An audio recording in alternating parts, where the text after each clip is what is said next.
Padres beat the Arizona Diamondbacks 8-0, so good night now there. Brian Lawrence pitched a 4-hitter, pitched really well. Great location, good movement on his ball. Padres wore their camouflage jerseys, as we told you earlier, to honor the military. And on Phil Nevin Cap Day, he gave the fans something to tip their caps about. Nevin, with his first home run of the season, made it 2-0 Padres in the first inning.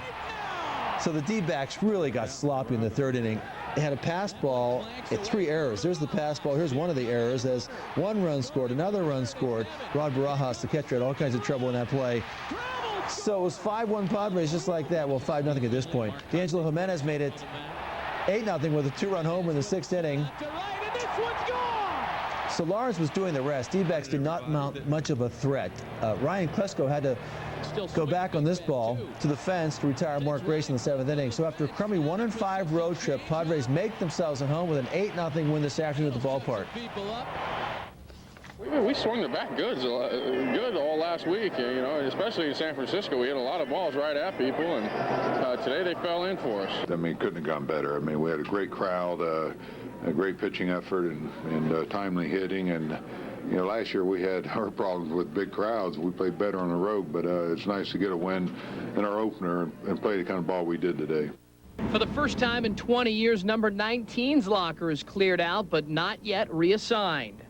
I think it's probably our hope if he gets bored over there at San Diego State, he's going to want to come over and help us out coming off the bench. So that's you know, he spent so many years over there in that corner, and it's awkward still to walk by there and not see T sitting there in that corner locker. The entire infield has changed. Jimenez moves from short to second. Vasquez is at short. Nevin kicks Klesko to the outfield and goes from third to first in hopes that this kid will pan out.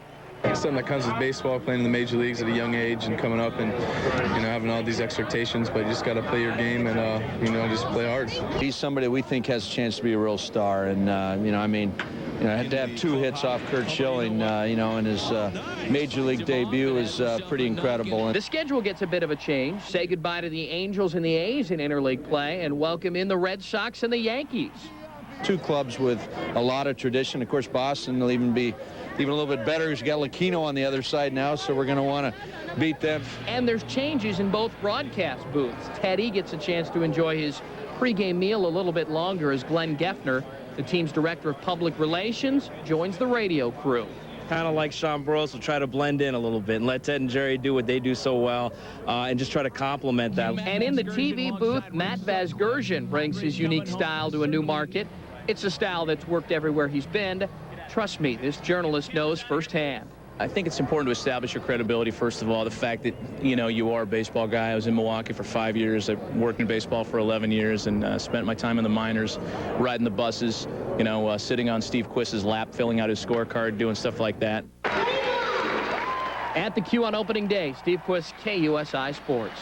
Ceremony starting with a tribute to the late Mike Dar, very touching, segueing to a tribute to the New York City firefighters, and it's all capped over with a very impressive flyover. It was a day for the Stars and Stripes. This flag marched onto the field by local military personnel. Sailors Adam Zolnierowicz and Matt Turnstall took part in the ceremony. As military jets roared overhead, on the ground, the Padre players wore their patriotism on their sleeves. These camouflage uniforms a tribute to the men and women fighting overseas. For years, the Padres will have a new home, and the parking situation is going to be a lot tighter. The new stadium will hold about 46,000 fans. There will only be about 4,000 spots within the same walking distance of 18,000 spots currently at Qualcomm Stadium. Fans who still insist on driving to the games can either arrive early or they can expect long walks. For thousands of others, public transportation will play an increasingly important role. I knew it was going to be a little more difficult, but I've always taken the trolley down to the stadium anyway, and I find that a very efficient way to get there. We're going to have to adapt, but I think most people will do it. Baseball fans are willing, so I'm willing. Trolley tracks in the East Village are already being realigned to make it easier for fans to take the trolley to the new ballpark. One man is in custody tonight after a high-speed chase in Choyas View took place. Vasquez, rip shot over second. The Ragin' Rhino rounds third. Here's the play at the plate. Ryan Klesko is safe. The Friars up 1-0. With the sacks packed in the sixth, former Aztec Mark Grace is free basing. Luis Gonzalez scores to tie it up at 1. Bottom half, new guy, Davy Cruz. Gee, Davey. Didn't know you had it in you. Solo bomb. The Pods go up 2-1. Hoffey does the rest to complete the 3-game sweep, 2-1. The Dodgers come to town Friday.